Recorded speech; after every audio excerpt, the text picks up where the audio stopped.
നമുക്ക് 10.5 കപ്പാസിറ്റി പറയുന്നത്. പക്ഷേ എന്ന് വെച്ച് ഇതിൻ്റെ അകത്ത് ഡയറക്റ്റായിട്ട് 10.5 ഇടാന്നല്ല. നമ്മളെപ്പോഴും മെഷീൻ്റെ ഒരു ലോങ് ലൈഫിന് വേണ്ടി നമ്മളൊരു 80% 90% ലോഡേ സജസ്റ്റ് ചെയ്യുന്നുള്ളൂ. നമുക്ക് മാക്സിമം കപ്പാസിറ്റിയാണ് 10.5. നമുക്ക് ഇതിൻ്റെ അകത്തിട്ട് വാഷ് ചെയ്ത് നോക്കാം.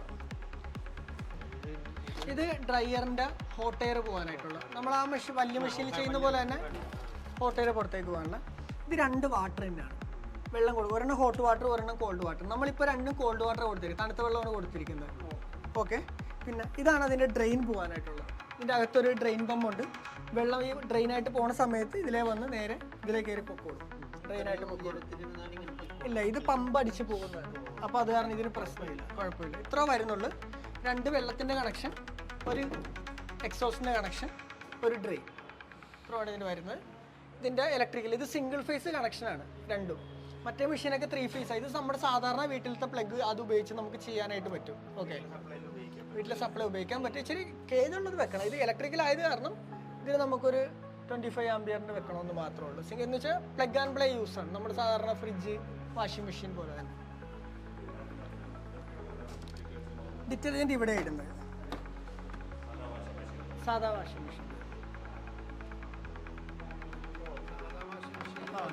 അതിന് തന്നെ തുറക്കുക, നമ്മൾ ഇവിടെ ഇട്ട് കൊടുത്താൽ ആവശ്യമുള്ള ടൈമിൽ ഓരോന്നായിട്ട് വെള്ളം വന്ന് എടുത്തോളൂ.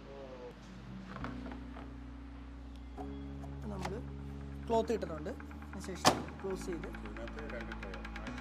ഇത് 2 3 സോഫ്റ്റ്വെയർ ഒഴിക്കാനുള്ളത്, ലിക്വിഡ് ബ്ലീച്ച് ഒഴിക്കാനുള്ളത്, ഡിറ്റർജൻറ്റ് ഒഴിക്കാനുള്ളത്.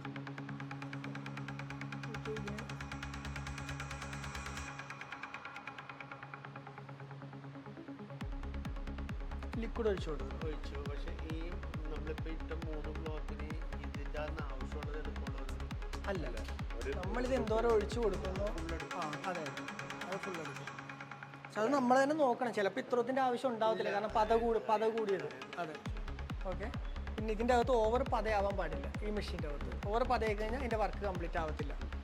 ഓക്കെ, ഇപ്പോൾ 30 മിനിറ്റ് നമ്മൾ സ്റ്റാർട്ട് കൊടുത്തിട്ടുണ്ട്. അപ്പോൾ മെഷീൻ്റെ ഡോർ ലോക്കായി. ഇനിയിപ്പോൾ ഫസ്റ്റ് സ്റ്റേജാണ് വാഷിംഗ്. ആ വാഷിംഗ് ടൈമിൽ തന്നെ വെള്ളം കയറി ഡിറ്റർജൻ്റ് എടുത്ത് വാഷിംഗ് തുടങ്ങിക്കോളും.